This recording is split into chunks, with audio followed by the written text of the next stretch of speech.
तो wait habitat होता है तो वहां पे ऑक्सीजन की डेफिशिएंसी होती है, वहां पे ऑक्सीजन जो है एयर है वो पहुंच नहीं पाती है डायरेक्टली रूट्स तक, ये जो एक नुकसान हो सकता है। जमीन के अंदर जो प्लोइंग या हल्के का जो अमल होता है उस जमीन को जरा पोरस बनाई जाती है इस मकसद के ताकि उसके अंदर एयर या ऑक्सीजन, पर ऐसी जमीन जहाँ पे जिस तरह से वेट हैबिटेट है या वाटर है या कीचड़ जैसा माहौल है तो वहां पे ऑक्सीजन इस सॉइल के अंदर पहुंच नहीं पाएगी। तो नेचुरली अभी इस स्ट्रेस को रिस्पॉन्स देने के लिए प्लांट्स के पास स्पेशल टाइप की एडेप्टेशन है।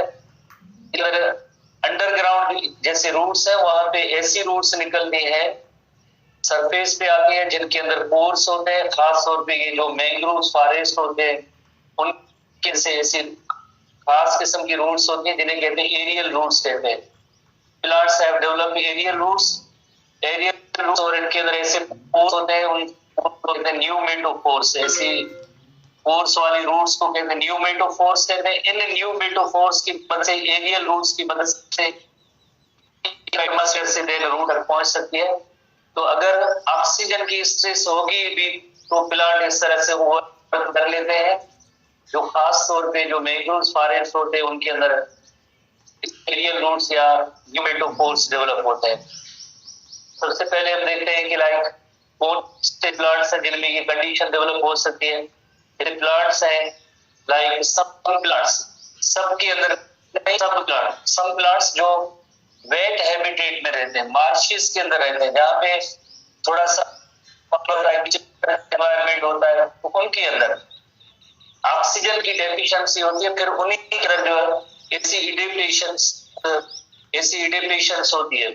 They have developed aerial roots that access to oxygen. Aerial root का मतलब होता है हालांकि जमीन तो अंडरग्राउंड होनी चाहिए, रूट तो अंडरग्राउंड होनी चाहिए, पर जो अबव द सरफेस होती है उसे हम कहते हैं एरियल रूट कहते हैं। एरियल रूट ग्रो करती है अबव द सरफेस और उसके अंदर भी पोर्स होते हैं और वहां से एटमॉस्फेयर से जो ऑक्सीजन होती है, एयर होती है, वो पोर्स के जरिए दाखिल होगी और जाके रूट तक जाएगी। इलस्ट्रेशन जैसे कि मैंग्रोव फॉरेस्ट, फॉर एग्जांपल ये मैंग्रोव फॉरेस्ट है तो उसके अंदर सरफेस से बाहर जो है इस तरह की रूट्स जो निकली होती है जिनके अंदर पोर्स होते हैं जिन्हें कहते हैं न्यूमेटोफोर्स कहते हैं। Vertical branches of underground roots होती है, अंडरग्राउंड रूट्स जो है उनकी वर्टिकल ऐसी ब्रांचेस हैं जिसके अंदर ऐसे पोर्स होते हैं और इन्हें हम कहते हैं रूट्स भी कह सकते हैं या एक और भी रूट टर्म इस्तेमाल किया जा सकता है, ब्रीदिंग रूट भी इनके लिए लफ्ज इस्तेमाल किया जा सकता है। जैसे ये सॉइल है और उसके बाद जैसे ये वाटर की लेवल है तो आप देखिए ये अंडरग्राउंड रूट है, उसकी एक ब्रांच जो निकली है, ब्रांच निकली है above the surface of water, water के भी अबव है और इसके अंदर जैसे ऐसी पोर्स की प्रेजेंस होती है। Tip of the root with pore, जो रूट की टिप होती है उसके अंदर ऐसे पोर्स होते हैं। अब एटमॉस्फेयर से जो एयर आएगी या ऑक्सीजन होगी, एयर नथिंग बट जो ऑक्सीजन होगी वो एटमॉस्फेयर से आएगी और एटमॉस्फेयर की एयर अब डायरेक्टली जैसे रूट को मिलेगी, अब इस रूट को एयर मिलेगी। वरना क्या था, वरना जो है अबव द ग्राउंड जैसे एक वाटर की कंडीशन थी तो वहां पे एटमॉस्फेयर वाली ऑक्सीजन नहीं पहुंच पाती थी। अब इन ब्रीदिंग रूट्स के जरिए, इन रेस्पिरेटरी रूट के जरिए, इन न्यूमेटोफोर्स के जरिए अब जो है एटमॉस्फेयर से एयर जो है इन underground parts of the root तक ही आ सकती है। एक और प्लांट की कैटेगरी है जिसे कहते हैं सबमर्ज प्लांट कहते हैं। सबमर्ज प्लांट ऐसे प्लांट्स होते हैं, submerge plants they grow entirely below up to the water surface. तो ऐसे प्लांट्स होते हैं इन्हें हम कहते हैं सबमर्ज प्लांट कहते हैं। सच प्लांट्स आर गार्डन, पानी के अंदर जो प्लांट्स भी होते हैं जैसे पॉन्ड वाटर में अगर आपने देखा होगा तो कई ऐसे प्लांट्स होते हैं जो पानी के नीचे ही होते हैं, उन्हें हम कहते हैं सबमर्ज प्लांट कहते हैं। तो इन प्लांट्स के अंदर भी जैसे जो रूट्स तो जाहिर है अंदर पड़ी है, वहां पे ऊपर सरफेस पे जैसे वाटर है, ऑक्सीजन कैसे पहुंचे, तो इनकी वजह से एयर ट्यूब्स की डेवलपमेंट होती है। They have developed the air tubes.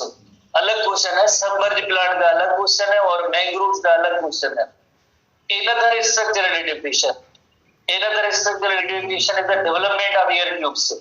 वो फिर क्या करेंगे, air tubes that provide oxygen to the submerge roots. Submerge plant की रूट्स होती है, वहां तक ऑक्सीजन जाती है। बिकॉज एयर ट्यूब्स के अंदर ये एबिलिटी होती है that can extend from the roots to the surface, root से लेकर वाटर के अबव सरफेस तक जो है ये आ जाते हैं, देन सरफेस से ऑक्सीजन जो है इन रूट्स तक आ सकती है। तो ये एसटीबी की तो पॉइंट नहीं है, बट थोड़ा सा समझ ले के लिए कि रूट से एयर ट्यूब से निकलती है और स्पेस तक आते हैं और उनकी जैसे ऑक्सीजन आएगी और अल्टीमेटली रूट्स को मिलेगी। इस तरह से जो खास तौर पे जो सबमर्ज प्लांट होते हैं, अंडर द वाटर होते हैं, जो ग्रो करते हैं, उनके यहाँ एयर ट्यूब्स होते हैं। मैंग्रोव फॉरेस्ट होते हैं, उनके अंदर जैसे न्यूमेटोफोर्स होते हैं या एरियल रूट्स होते हैं, जिनके जरिए ऑक्सीजन अल्टीमेटली रूट तक पहुंच जाती है। तो अगर भले जिस तरह से ऑक्सीजन की डेफिशिएंसी हो पर प्लांट के पास से नेचुरल ये एडेप्टेशन होती है, जैसे न्यूमेटोफोर्स की सूरत में या एयर ट्यूब्स की सूरत में, जिसके जरिए एटमॉस्फेयर की ऑक्सीजन अल्टीमेटली रूट तक पहुंच सकती है। अगर बाय द वे अगर देखा जाए तो मींस वाटर की प्रेजेंस अगर है तो एयर वहां पे नहीं पहुंच सकती है। तो ये चंद एक प्लांट होते हैं उनके अंदर एडेप्टेशन होती है, नॉट इन ऑल प्लांट्स, सब प्लांट्स के अंदर नहीं। उसके बाद नेक्स्ट हम आते हैं response to salt stress. Salt stress यकीनन कुछ ऐसे एरियाज होते हैं जैसे कोस्टल एरियाज हैं या कुछ और ऐसी जमीन है जिस सॉइल भी होता है जिसके अंदर सॉल्यूट या साल्ट्स जो है उनकी हाई कंसंट्रेशन होती है। आपने अगर लोअर क्लास में पढ़ा होगा ऑस्मोसिस के एक्सपेरिमेंट के हवाले से कि जिस जगह पे सॉल्यूट या साल्ट की कंसंट्रेशन हायर होती है, सॉल्यूट जिस भी जगह पे हायर कंसंट्रेशन में होंगे तो उसी जगह पे जो ना वाटर दूसरे किसी मीडियम से वाटर निकल के इस जगह पे वाटर आ सकता है। तो इसी तरह से अगर हम एग्जाम्पल लें कि ऐसा सॉइल या जमीन है जिसके अंदर सॉल्यूट की कंसंट्रेशन हायर है, अगर सॉल्यूट की कंसंट्रेशन हायर होगी तो यकीनन ऐसी सिचुएशन में इस प्लांट का भी वाटर जो है निकल के इस सॉइल के अंदर आ सकता है और जिसकी वजह से प्लांट की डेथ हो सकती है। अगर प्लांट का भी वाटर निकल के ऐसे सॉइल में आएगा जहां पे सॉल्यूट की कंसंट्रेशन हायर होगी तो उस कंडीशन में प्लांट की डेथ हो जाएगी। पर आप देखते रहते हैं कई ऐसे प्लांट होते हैं जो कोस्टल एरियाज पे पाए जाते हैं पर उनकी डेथ नहीं होती है। वाई नेचर की तरफ से उनके पास भी एक ऐसी एडेप्टेशंस दी गई है जिसकी वजह से उनका डेथ नहीं होता है। अपटेक का वाटर भी करते हैं, प्लस में एक्सेस साल्ट होते हैं उनको भी रिमूव करते हैं। दोनों किस्म की एडेप्टेशन इनके पास मौजूद है। तो सबसे पहले हम देखेंगे कि अगर सॉल्यूट की कंसंट्रेशन हायर होगी तो प्लांट पे क्या इफेक्ट होगा। अगर हाई साल्ट कंसंट्रेशन होगी, कुछ ऐसे सॉइल जिनके अंदर सॉल्यूट की कंसंट्रेशन अगर हायर होगी तो वो लोअर है the water potential of the soil, soil का वाटर पोटेंशियल लोअर हो जाएगा। एक्स ऑस्मोसिस की कंडीशन होगी और you know very well x osmosis की वजह से वहां पे जो पाए जाने वाले प्लांट्स होंगे उन प्लांट सेल्स के अंदर प्लाज्मोलाइसिस होगी और जिसके रिजल्ट में प्लांट का डेथ हो सकता है। अगर सॉइल के अंदर सॉल्यूट की कंसंट्रेशन हायर होगी तो प्लांट का डेथ हो सकता है। पर जो हेलोफाइट्स होते हैं, नॉट इन ऑल प्लांट्स, पर हेलोफाइट्स की जो कैटेगरी होती है प्लांट्स के अंदर halophytes, you know very well chapter 1 के अंदर आपने इंटर क्लास चैप्टर 1 के अंदर हेलोफाइट्स की कैटेगरी पढ़ी है। तो ऐसे प्लांट्स जहाँ पे साल्ट की कंसंट्रेशन ज्यादा होती है, साल्टी सॉइल होते हैं, उनके अंदर जिंदा रहने वाले या वहां पे सर्वाइव करने वाले जो प्लांट्स होते हैं उन्हें हेलोफाइट्स कहते हैं। तो नेचुरली इनके पास क्या है, जो फर्स्ट चैप्टर के अंदर थोड़ी सी डिटेल है और आपको पता है इस डिटेल के अंदर ये लिखा हुआ है, हमने पढ़ा भी है कि लाइक जब सॉल्यूट की कंसंट्रेशन या साल्ट सॉइल के अंदर ज्यादा होते हैं तो सबसे पहले प्लांट ये करते हैं काम कि साल्ट्स को अपटेक करते हैं। जब साल्ट्स रूट में ज्यादा आएंगे तो यहाँ पे सॉल्यूट कंसंट्रेशन है ज्यादा हो जाएगी तो फौरन वाटर, आपको पता है जब सॉल्यूट कंसंट्रेशन चेंज हो जाएगी तो वाटर रूट्स के अंदर आ जाती है, वाटर की क्वांटिटी इस रूट के अंदर आ जाती है। अब नेक्स्ट क्या होगा कि दूसरा इश्यू ये होता है कि एक्सेस साल्ट कहाँ जाएंगे। एक्सेस साल्ट इन लीव्स के अंदर साल्ट गिलेट्स होते हैं, एक्सेस साल्ट जो लीव्स के अंदर जो ऐसे साल्ट गिलेट्स होते हैं, अब उनके जरिए साल्ट गिलेट्स के जरिए एक्सेस साल्ट्स की रिमूवल होगी। एक्सेस साल्ट इजाफी जितने भी साल्ट्स होंगे वो सब रिमूव हो जाएंगे। Excess salts will be removed through salt gland from the leaves और इस अमल को हम कहते हैं डीसैलिनेशन। डीसैलिनेशन, डी की मीनिंग होती है रिमूव करना, सैलिनेशन रेफर्स टू साल्ट। तो पहले स्टेप में जैसे प्लांट को एक इश्यू होता है कि वाटर को कैसे अपटेक करेंगे, वाटर को अपटेक उन्होंने आसानी से कर लिया, कैसे सॉइल के अंदर जितने भी साल्ट होते हैं तो जाहिर है उनको एक्टिव ट्रांसपोर्ट के जरिए रूट्स के अंदर एब्जॉर्ब करते हैं, रूट के अंदर एब्जॉर्ब करते हैं तो वाटर खुद ब खुद अंदर आ जाता है। पर दूसरा इश्यू ये होता है कि इतने ज्यादा एक्सेस साल्ट दिन रात जिस तरह से एक दिन का काम नहीं होता है, ऐसे प्लांट सर्वाइव ही इसी सॉइल के अंदर करते हैं, तो इतने एक्सेस साल्ट कहाँ जाएंगे। तो कुदरत ने, नेचर ने इनकी एक एडेप्टेशन ये दी है कि लीव्स के अंदर जो है साल्ट ग्लैंड मौजूद है, जितने भी एक्सेस साल्ट होंगे वो उन साल्ट को रिमूव करते रहते हैं। These plants specially halophytes have salt glands in their leaves, तो क्या करेंगे, डीसैलिनेशन करेंगे तो जितने भी एक्सेस साल्ट होंगे उनकी रिमूवल हो जाएगी। इस तरह से अगर सॉइल के अंदर हाई साल्ट कंसंट्रेशन होती है तब भी प्लांट्स अपने आप को जिंदा रख लेते हैं, हाई साल्ट के अंदर भी प्लांट्स अपने आप को जिंदा रख लेते हैं। As a result salt is pumped out of the plants, however except halophytes other plants cannot survive in the salt stress। सिर्फ और सिर्फ हेलोफाइट्स के पास ऐसी एडेप्टेशन है, बाकी किसी भी प्लांट के अंदर ऐसी हाई साल्ट की स्ट्रेस में जिंदा रहने की कोई भी एडेप्टेशन नहीं होती है। ओनली एंड ओनली जो हेलोफाइट्स होते हैं उनके अंदर ये ऐसी एडेप्टेशन है। उसके बाद नेक्स्ट हम स्ट्रेस पे आते हैं। नेक्स्ट स्ट्रेस है हाई हीट स्ट्रेस।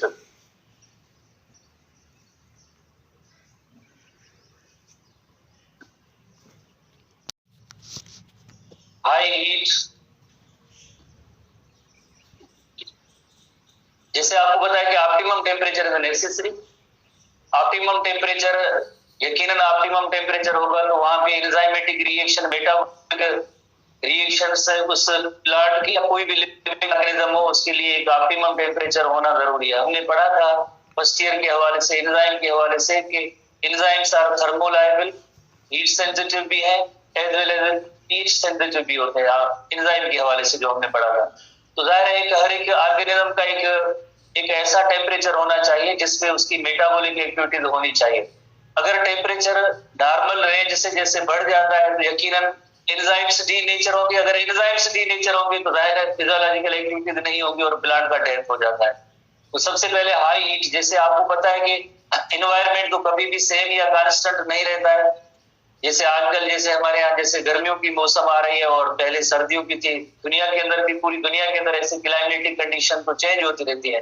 पर इसी तरह से अगर जब हाई टेम्परेचर, खास तौर पे हमारे डेजर्ट्स के अंदर आपने देखा होगा टेम्परेचर बहुत ही ज्यादा हाई हो जाता है, पर ऐसी सिचुएशन के अंदर भी प्लांट्स जिंदा रहते हैं। जैसे कम भी होता है कभी और ज्यादा भी होता है, तो आखिरकार उसके अंदर ऐसी क्या मैकेनिज्म है। हमें इंसानों को जैसे गर्मी लगती है तो पंखों के नीचे आ जाते हैं, एसी चला लेते हैं, किसी दरख्त के नीचे आके बैठ जाते हैं। पर जो प्लांट खुद होगा उसको जैसे हाई टेम्परेचर है, ये तो मूव भी नहीं कर सकता है, किसी से हेल्प भी नहीं ले सकता है। तो क्या ऐसी आखिरकार एडेप्टेशंस होती है जिसकी वजह से इस हाई टेम्परेचर प्लांट अपने आप को जिंदा रखता है। तो हाई टेम्परेचर प्लांट को नुकसान दे सकता है, कैसे नुकसान दे सकता है, denaturing it's enzyme. High temperature पे एंजाइम डीनेचर हो सकते हैं, अगर एंजाइम डीनेचर होंगे तो यकीनन मेटाबॉलिक प्रोसेसेस और मेटाबॉलिज्म है उसकी डिस्टर्ब होगी और प्लांट की डेथ हो सकती है। ऐसी सिचुएशन के अंदर क्या हो सकता है, जैसे कई आप फिजिक्स के अंदर या ऐसे साइंस के अंदर प्रोसेसेस पढ़ते हैं कि जब भी टेम्परेचर बढ़ जाता है तो उसको एक कूलिंग मैकेनिज्म उनके पास होनी चाहिए जिसके जरिए वो उसका जो बढ़ा हुआ टेम्परेचर होता है, इंक्रीज टेम्परेचर होता है, वो जरा कम हो सकता है। तो फॉरेन प्लांट्स के अंदर ऐसी कंडीशन के अंदर रेट ऑफ ट्रांसपायरेशन जो इंक्रीज हो जाता है। रेट ऑफ ट्रांसपायरेशन जैसे इंक्रीज होगा तो ये एक एवापोरेटिव कूलिंग मैकेनिज्म होती है जिसके जरिए प्लांट्स का टेम्परेचर जो पहले बढ़ रहा था तो वो जरा कम होगा। एवापोरेटिव कूलिंग इससे कहते हैं, एवापोरेटिव कूलिंग मैकेनिज्म के जरिए टेम्परेचर कम हो सकता है। जैसे ही टेम्परेचर हाई होगा या बढ़ता जाएगा तो फौरन उस प्लांट के अंदर रेट ऑफ ट्रांसपायरेशन जो है इंक्रीज होगा। रेट ऑफ ट्रांसपायरेशन जब इंक्रीज होगी, ट्रांसपायरेशन का रेट जब इंक्रीज होगा तो यकीनन उसका इफेक्ट होता है, cooling effect in the plants होता है जिससे हम कहते हैं कि एवापोरेटिव कूलिंग।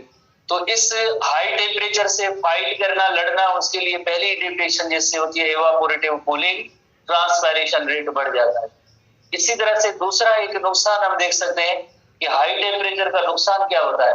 हाई टेम्परेचर का नुकसान ये भी हो सकता है, जैसे कोल्ड या हाई टेम्परेचर होगा तो उसके हवाले से हम ये पढ़ सकते हैं, जैसे ये कोल्ड से रिलेटेड है, थोड़ी देर के बाद हम इसको डिस्कस करते हैं। टेम्परेचर का लाइक इफेक्ट तो प्लाज्मा मेम्ब्रेन पे होता है, पर हम इसको थोड़ी देर के बाद डिस्कस करेंगे। दूसरी पॉइंट जैसे चैप्टर 1 के अंदर भी मौजूद है, जैसे आपको पता है चैप्टर 1 होमियोस्टेसिस है, उसके अंदर भी मौजूद है हाई टेम्परेचर का इफेक्ट। तो ये वहां पे भी जैसे लिखा हुआ है H R above the 40 degree centigrade. जब भी किसी लाइक एटमॉस्फेयर का temperature H R above the 40 degree centigrade होगा, तो ऐसी सिचुएशन के अंदर एक प्लांट के अंदर नए प्रोटीन प्रोड्यूस होते हैं जिन्हें कहते हैं हीट शॉक प्रोटीन्स।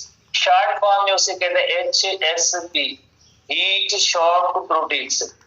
जैसे at or above the 40 degree centigrade, atmosphere का temperature at or above the 40 degree centigrade होता है, तो प्लांट एक नए प्रोटीन प्रोड्यूस करते हैं। उन प्रोटीन का नेम होता है हीट शॉक प्रोटीन्स। जैसे फॉर एग्जांपल ये एक हीट शॉक प्रोटीन्स है, हीट शॉक प्रोटीन्स है, हीट शॉक प्रोटीन्स है। कई इस तरह से हीट शॉक प्रोटीन प्रोड्यूस करते हैं, और इनका काम होता है दूसरे जो नॉर्मल प्रोटीन्स होते हैं, अदर प्रोटीन्स होते हैं, जो रेगुलर प्रोटीन्स हैं, इनको प्रोटेक्ट करना। इनको किस तरह से प्रोटेक्ट करेंगे, तो जितने भी ऐसे हीट शॉक प्रोटीन्स प्रोड्यूस होते हैं, हीट शॉक प्रोटीन्स जितने भी ऐसे प्रोड्यूस होते हैं, हीट शॉक प्रोटीन्स तो इसके इर्द गिर्द आ जाएंगे, और इस तरह से जो ये जो मेन प्रोटीन है इसको जो है जैसे ये प्रोटेक्ट कर लेते हैं। ये जो मेन प्रोटीन था इसको किसने प्रोटेक्ट किया है, इसके रिमेनिंग इर्द गिर्द ये आ जाते हैं, इसको कुछ नहीं होता है। तो अगर ये स्ट्रेस हमेशा के लिए नहीं होती है, यानी थोड़ा सा एक टाइम होता है अंदर इस तरह से ऐसी स्ट्रेस पैदा होती है, तो हीट शॉक प्रोटीन का काम होता है जो अदर प्रोटीन्स है, बॉडी की नॉर्मल प्रोटीन्स है, उनको प्रोटेक्ट करना। सिर्फ तभी बनेंगे जब temperature H R above 40 degree centigrade होगा। प्रोटीन्स का काम होगा, हीट शॉक प्रोटीन का काम होगा, they prevent protect enzymes and metabolic proteins from denaturing. तो दूसरे जितने भी मेटाबॉलिक प्रोटीन्स होंगे उनको डीनेचर होने से कौन बचाएगा, ये हीट शॉक प्रोटीन्स बनाएंगे। HSP जो है हीट शॉक प्रोटीन्स होंगे जो अदर मेटाबॉलिक प्रोटीन्स हैं। और इसके अंदर जो की पॉइंट या मेन पॉइंट है ये, जैसे आप नोट करेंगे H are above 40 degree centigrade, HSP heat shock proteins are produce, और हीट शॉक प्रोटीन क्या करेंगे, they protect other proteins from getting denatured या डीनेचरेशन से जो है उनको बचा लेते हैं। तो इस हवाले से चैप्टर 3 के अंदर सिर्फ 2 पॉइंट्स आपको हाई टेम्परेचर पे याद करनी है। कौन से हाई टेम्परेचर पे, कि नंबर 1 जैसे हाई टेम्परेचर होता है तो प्लांट के अंदर रेट ऑफ ट्रांसपायरेशन ज्यादा हो जाता है, इवापोरेटिव कूलिंग के जरिए उसका जो टेम्परेचर कूल डाउन जरा हो जाएगा। Number 2, at are above 40 degree centigrade plant produce heat shock protein, they prevent or protect other proteins from getting denatured. इस तरह से एक अब नई लाइक कोल्ड स्ट्रेस के हवाले से पढ़ेंगे कि जब भी जिस तरह से प्लांट के अंदर कोल्ड स्ट्रेस होती है तो प्लाज्मा मेम्ब्रेन की प्रॉपर्टीज है वो जरा मुतासर होती है। जैसे आपको पता है कि प्लाज्मा मेम्ब्रेन के अंदर फास्फोलिपिड के मॉलिक्यूल होते हैं, फास्फोलिपिड के बाइलेयर है, फास्फोलिपिड का ये जो है बाइलेयर होता है। बाइलेयर का मीनिंग होती है कि जैसे एक लेयर ये दूसरा लेयर, फास्फोलिपिड के बाइलेयर्स होते हैं। बाइलेयर का मतलब है हैविंग 2 लेयर्स। तो जब भी जिस तरह से कोल्ड या लो टेम्परेचर की कंडीशंस होती है तो जिस तरह से ये लॉक हो जाती है, एक तरह से सॉलिड स्ट्रक्चर बन जाती है। फिर एक्सटर्नल एनवायरनमेंट से कोई भी चीज जैसे सेल के अंदर दाखिल नहीं हो सकेगी, या सेल कोई मटेरियल भी इंपॉर्टेंट बनाएगा वो भी उस सेल से बाहर नहीं जा सकेगी। अगर जिस तरह से लो टेम्परेचर होगा तो बिल्कुल उसकी प्लाज्मा मेम्ब्रेन ऐसे एक सॉलिड स्ट्रक्चर बन जाएगी। ऐसी सिचुएशन के अंदर जब सॉलिड इस तरह से जैसे आपने वो केमिस्ट्री वाली नहीं, जरा विस्कस हो जाएगी, ज्यादा ही विस्कस हो जाएगी, फिर उसकी वजह से फ्लूइड नेचर जो होती है प्लाज्मा मेम्ब्रेन की वो बरकरार नहीं रहेगी।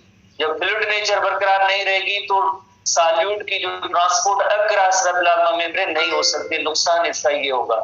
ऐसी सिचुएशन के अंदर वापस जो फ्लूइड नेचर तब अनसैचुरेटेड हाइड्रोकार्बन या फैटी एसिड जो इनके होते हैं, अनसैचुरेटेड फैटी एसिड की कंसंट्रेशन बढ़ जाती है। जैसे आप देख रहे हैं तो फास्फोलिपिड जो बाइलेयर होता है उसके अंदर सैचुरेटेड और अनसैचुरेटेड फैटी एसिड की कंपोजिशन होती है।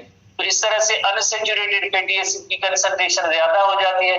जब अनसैचुरेटेड फैटी एसिड की कंसंट्रेशन ज्यादा होगी तो उसके बाद जैसे एक तरह से ये फ्लूइड नेचर बरकरार हो जाएगी और इसकी वजह से मटेरियल्स की ट्रांसपोर्टेशन भी आसानी से हो सकती है। तो कोल्ड टेम्परेचर का ये इफेक्ट होता है की तरह ये ज्यादा प्लाज्मा मेम्ब्रेन विस्कस हो जाएगी तो फिर मटेरियल पास नहीं हो सकेंगे।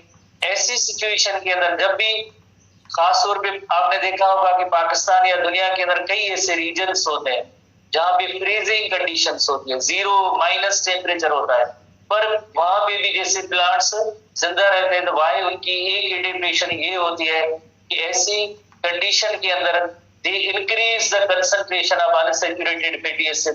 अनसैचुरेटेड फैटी एसिड की कंसंट्रेशन बढ़ जाती है, जिसकी वजह से प्लाज्मा मेम्ब्रेन की जो फ्लूइड नेचर होती है वो बरकरार होती है और मटेरियल की जो मूवमेंट अक्रॉस रहती है।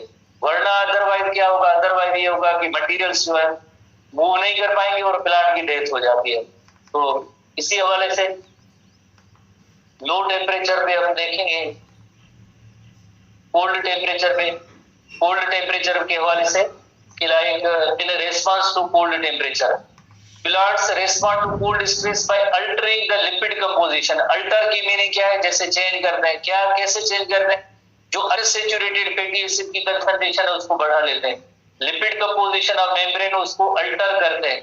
कौन सी ऐसी कंडीशंस होती है जिसमें ये अल्टर करते हैं, जो फ्रीजिंग कंडीशन होती है।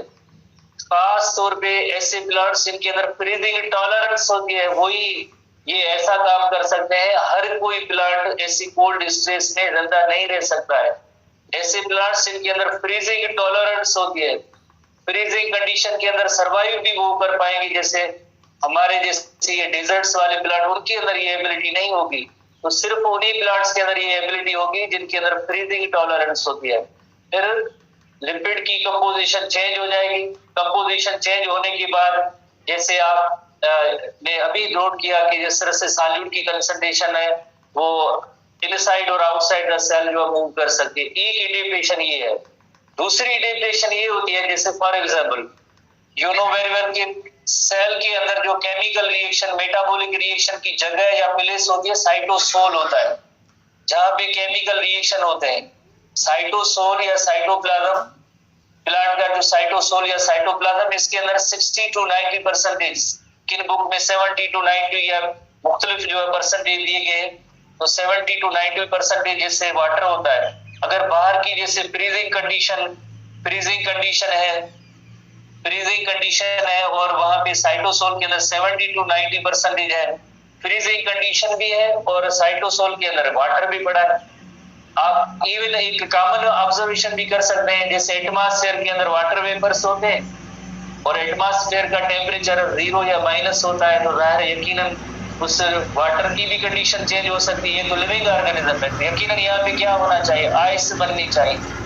जैसे कई जैसे टेम्परेचर -50 वाले इलाके भी है दुनिया के अंदर, -50 डिग्री सेंटीग्रेड वाले भी ऐसे इलाके हैं जहाँ पे इतना जो माइनस के अंदर भी टेम्परेचर होता है। पर इन प्लांट्स के अंदर कोई भी साइटोसोल के अंदर फ्रीजिंग नहीं होती है, आइस नहीं बनती है। साइटोसोल यकीनन सुपर कूल होता है, साइटोसोल सुपर कूल हो सकता है, लिक्विड नेचर बरकरार रहती है, केमिकल रिएक्शन हो रहे होते हैं। अब दूसरा सवाल है कि लाइक आइस तो बनेगी पर कहाँ बनेगी? Ice crystals are found on the cell wall. Cell wall पे भले आइस क्रिस्टल्स बन जाए, सेल वॉल पे आइस क्रिस्टल्स भले बन जाए, क्योंकि वहां पे कोई केमिकल रिएक्शन नहीं होता है। जो सेल वॉल होती है वहां पे आइस क्रिस्टल्स बन जाते हैं, साइटोसोल जो है सुपर कूल हो जाता है। इसको सुपर कूल करने में एक और जैसे पॉलीमर भी होते हैं खासतौर पे, जो फ्रीजिंग टॉलरेंस जैसे जिनके अंदर होती है, तो वो ये काम ये करते हैं कि इनके अंदर एक नए किस्म के पॉलीमर बनते हैं जिनका नेम होता है फरक्टन्स। फरक्टोज के पॉलीमर्स होते हैं जिन्हें कहते हैं फरक्टन्स कहते हैं। Fructans are the polymers of the fructose. तो जब ऐसे फरक्टन्स की कंसंट्रेशन ज्यादा होती है तो ये साइटोसोल को जो है फ्रीज होने नहीं देते हैं, आइस बनने नहीं देते हैं, इसको सुपर कूल जरूर करते हैं। आइस बनेगी पर कहाँ बनेगी? वो सेल वॉल पे बनेगी। इस तरह से जो प्लांट अगर कोल्ड टेम्परेचर भी होता है तो उसमें भी जिंदा रह पाते हैं। दूसरी इंडिकेशन ये होती है कि साइटोसोल सुपर कूल हो सकता है, आइस क्रिस्टल सेल वॉल भी बनेगी। इसको सुपर कूल बनाने में या आइस क्रिस्टल से बनने में रोकने के लिए जो फरक्टन्स का एक वेरी इंपॉर्टेंट रोल होता है। फरक्टन्स का चैप्टर 1 के अंदर वहां पे डिटेल नहीं है फरक्टन्स के बारे में, पर फरक्टन्स एक ऐसे पॉलीमर्स है जिनके अंदर एक कैपेसिटी होती है कि they can stabilise the membrane, membrane को, प्लाज्मा मेम्ब्रेन को स्टेबलाइज कर सकते हैं, उसको जो है लॉक होने नहीं देते हैं, उसको जैसे साइटोसोल के अंदर जो है आइस बनने नहीं देते, ये तो फ्रक्टेंस के अंदर ये एबिलिटी होती है। खास तौर पे आपने देखा होगा कि वीट का क्रॉप, हमारे इलाकों के अंदर वीट का क्रॉप या फसल किस मौसम में जैसे ग्रो करता है, जब बहुत ज्यादा सर्दियां होती हैं, बहुत ज्यादा सर्दियां होती है तो वहां पे वीट जो है वो भी प्लांट जैसे हो रहा होता है, वीट क्रॉप हो रहा होता है। वाई क्यों होता है? तो वीट के अंदर भी एक एबिलिटी होती है कि ऐसे फ्रक्टेंस डेवलप करते हैं जिसकी वजह से उनके अंदर फ्रीजिंग टॉलरेंस, कोल्ड टॉलरेंस आ जाती है, सब प्लांट के अंदर नहीं।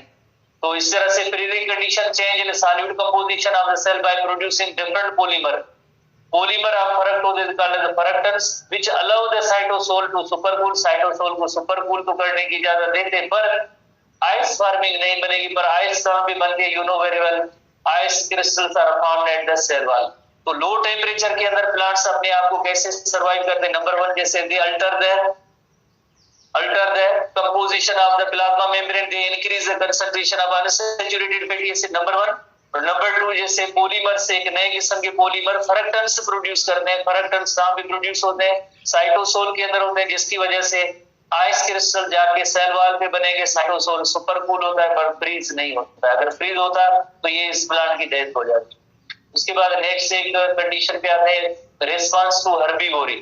हर्बीवोरी की मीनिंग होती है कि रिपीटेड बार अगर कोई हर्बीवोर एनिमल होगा, हर्बीवोर एनिमल जाहिर है उसका खाना ही, जैसे हर्बीवोर एनिमल का जो खाना भी प्लांट्स या ग्रासेस होते हैं जिसको ये खाएंगे, या प्लांट की कोई प्रोडक्ट होगी वो उसको प्लांट को ये खाएंगे।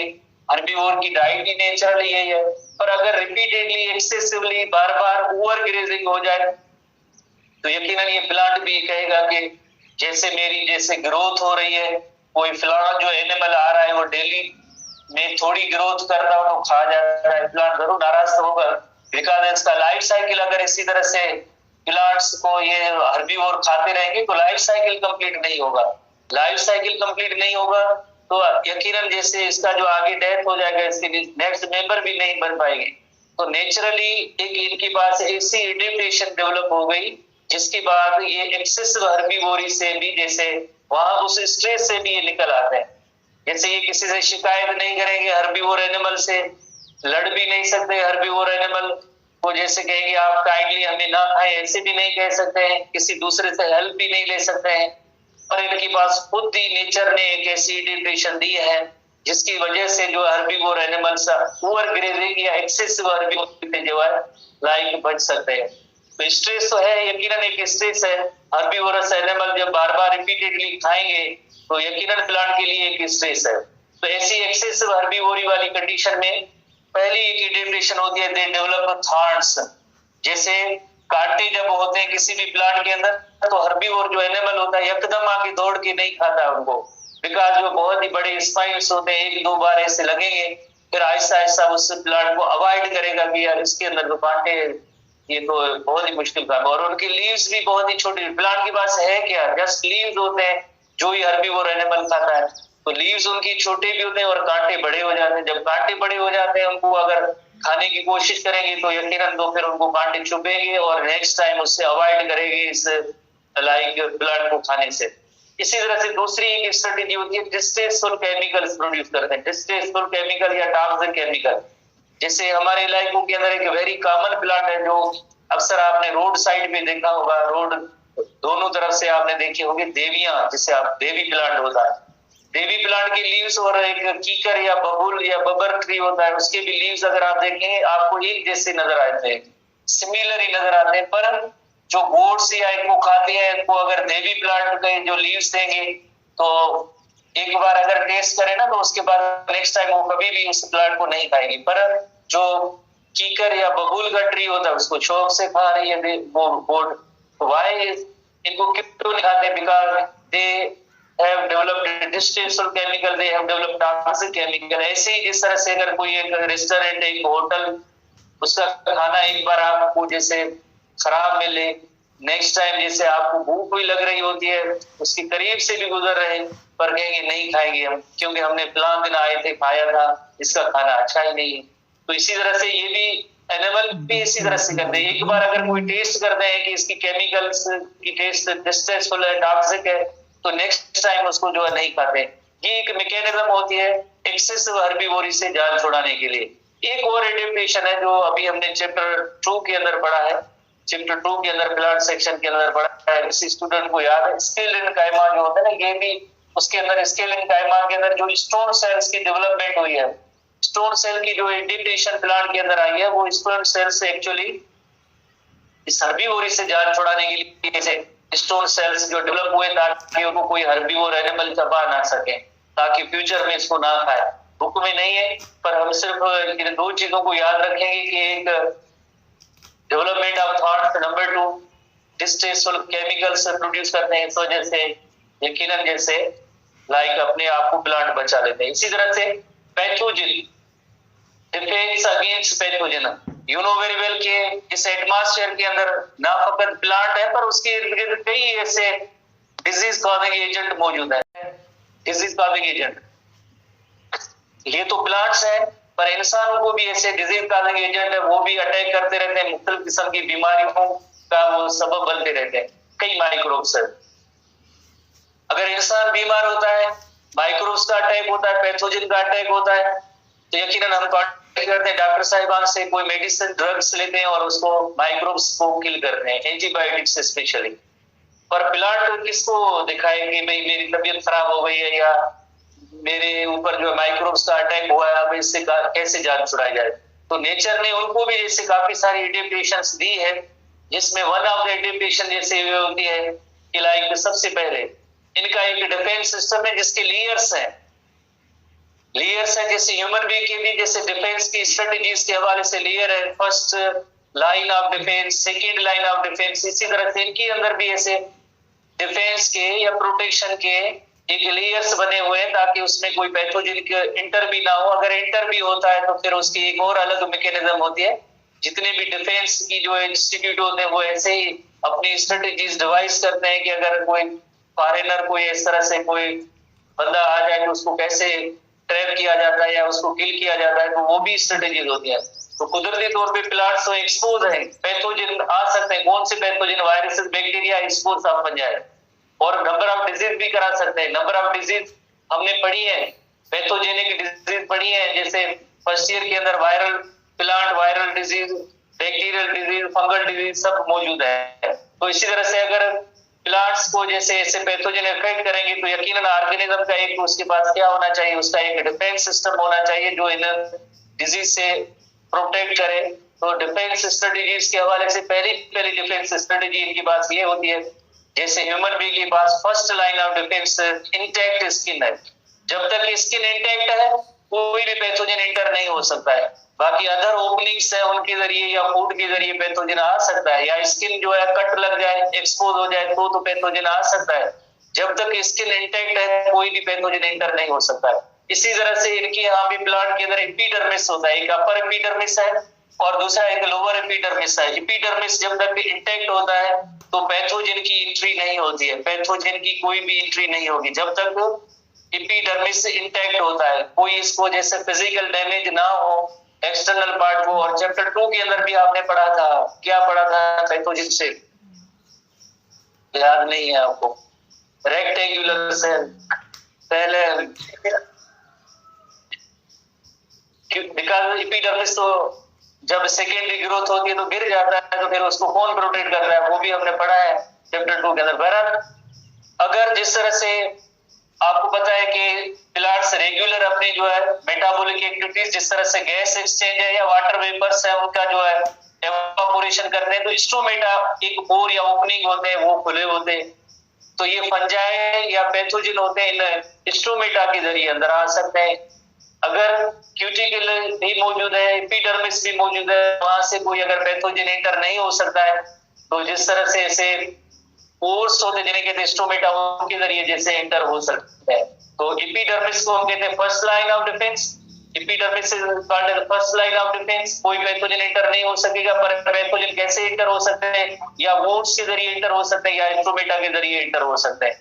या वुंड्स या उसको कोई फिजिकल डैमेज होता है कट लगता है तो उसके जरिए या स्टोमेटा के जरिए एंटर कर सकते हैं। स्टोमेटा के जरिए या वोन्स के जरिए एंटर होंगे तो एक सेकंड लाइन ऑफ डिफेंस काम करती है। सेकंड लाइन ऑफ डिफेंस के अंदर एक केमिकल होता है जिसका नेम है फाइटोएलेक्सिन, जो नेचुरल एंटीबायोटिक के तौर पे काम करेंगे। ये second line of defence very important question है जो लाइक इस आपको नोट करेंगे। तो इसके अंदर एक सेकंड लाइन ऑफ डिफेंस है, केमिकल अटैक होगा, सेकंड लाइन जिसे फाइटोएलेक्सिन कहते हैं, और फाइटोएलेक्सिन बिल्कुल एंटीबायोटिक की तरह करेगा। जैसे एंटीबायोटिक का रोल क्या होता है, दे किल और inhibit the growth of micro organism, same इसी तरह से ये किसी डॉक्टर की बात नहीं गई, कोई एंटीबायोटिक ड्रग मेडिसिन नहीं ली, पर नेचुरली कुदरती एक मैकेनिज्म है कि दे प्रोड्यूस फाइटोएलेक्सिन, और फाइटोएलेक्सिन की मदद से जो पैथोजन से फाइट करते हैं या किल या उनको इनहिबिट करते हैं। एक और कंडीशन है जिसको हम कल डिस्कस करेंगे।